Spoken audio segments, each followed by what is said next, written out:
Bonjour à tous. La paracha de cette semaine s'appelle la paracha Trouma. Trouma qui veut dire contribution. Et c'est la paracha qui commence avec le verset Veyikrouli Trouma. Vous prendrez pour moi un don, une contribution. C'est très bien qu'en général la paracha s'appelle avec un nom qui vient symboliser, qui vient résumer tout ce qu'on va parler dans cette paracha.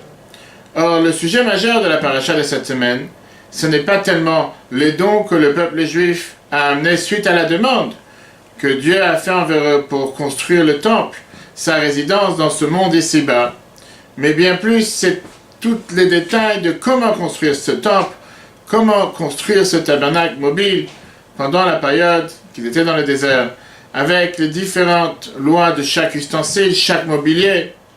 Alors la question qui vient à l'idée aujourd'hui, c'est comment se fait-il que la paracha s'appelle avec le mot Trouma, qui est juste le premier verset de la paracha? Pourquoi ne pas avoir appelé la paracha avec le mot Mishkan, qui veut dire le tabernacle, le temple, puisque ça c'est le sujet majeur de toute la paracha. Et si jamais on va dire que puisque le mot Mishkan apparaît seulement quelques versets plus loin dans la Torah, et le mot Trouma apparaît au deuxième verset, ça même c'est une question. Pourquoi la Torah n'en a pas fait un sujet majeur en commençant la paracha avec le fait que Dieu attend de nous de construire un temple, en nous expliquant tous les détails, comment le construire, quel mobilier mettre à l'intérieur, et après, si nécessaire, si on se pose la question comment ce temple va être construit, alors on va avoir les quelques versets qui nous donneront les détails que Dieu a demandé au peuple juif de contribuer avec les différentes formes, différentes matières, or, argent, cuivre et tous les autres éléments que la Torah nomme pour pouvoir mettre en place ce temple qui devait être construit. Mais pourquoi la paracha s'appelle alors Trouma, contribution, don, et elle ne s'appelle pas avec le mot majeur qui vient résumer toute la paracha, le mot Mishkan? Pour répondre à cette question, le rabbi nous fait réaliser ici une autre question. Apparemment, qu'est-ce qu'il y a de spécial avec cette semaine dans laquelle Dieu dit au peuple juif, construisez-moi un temple et je vais résider parmi vous. Je vais descendre dans ce monde pour résider à travers ce temple. On l'a vu il y a 2 semaines, quand on a reçu la Torah au mont Sinaï. C'est très bien que la Torah nous dit que Dieu est descendu d'en haut, et c'était la première et unique fois que Dieu est descendu sur terre pour donner la Torah au peuple juif. On a déjà eu cette révélation de Dieu sur terre. En quoi est tellement particulier et tellement spécial le fait de vouloir lui construire un temple dans lequel Dieu va venir résider de manière permanente?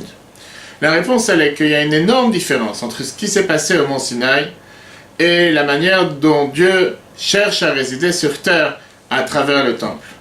En effet, dans le mont Sinaï, quand il y a eu cette révélation de Dieu, c'était une révélation que dans les mots de la Chassidut, la mystique juive nous le décrit comme une révélation de haut en bas, qui veut dire qu'il n'y avait aucune préparation du côté du peuple juif.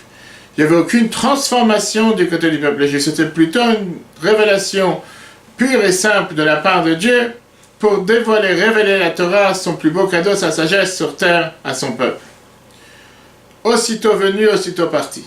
La preuve est qu'au moment de cette révélation, on n'avait pas le droit de s'approcher du mont Sinaï.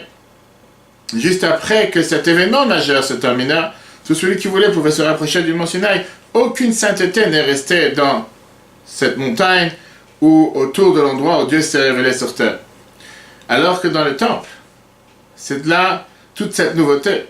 Dieu veut que ce temple soit construit de bas en haut, qui veut dire qu'il dépend de l'effort de chacun d'entre nous. Que chacun d'entre nous a le devoir de mettre la pierre à l'édifice, construire ce temple, avec les différentes manières comme la Torah nous les décrit cette semaine dans les prochaines 4 semaines. Dieu voulait que ça soit quelque chose de permanent qui transforme la personne.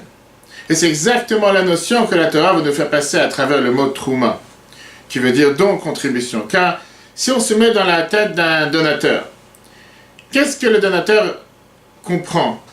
Comment il voudrait participer? La première des choses, bien sûr, c'est un don, puisque c'est un don, donc ce n'est pas une obligation. Il ne peut pas être imposé, on ne peut pas lui imposer à donner ce don.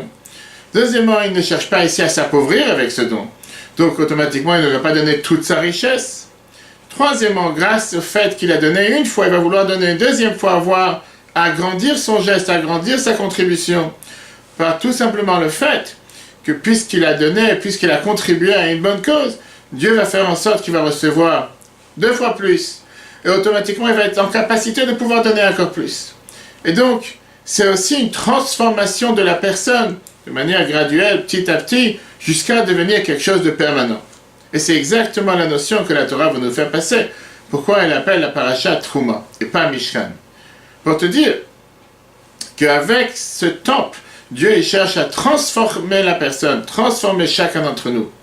Qu'on puisse, petit à petit, pas par pas, étape par étape, faire résider Dieu à travers tout ce que nous faisons sur terre. Une mitzvah à la fois, un geste à la fois, de jour en jour, de mois en mois, d'année en année, augmenter de plus en plus, jusqu'à ce que ça devienne quelque chose de normal et quelque chose de permanent.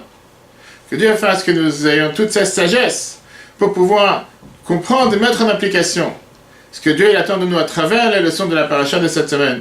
Très bonne journée à tous et à la semaine prochaine.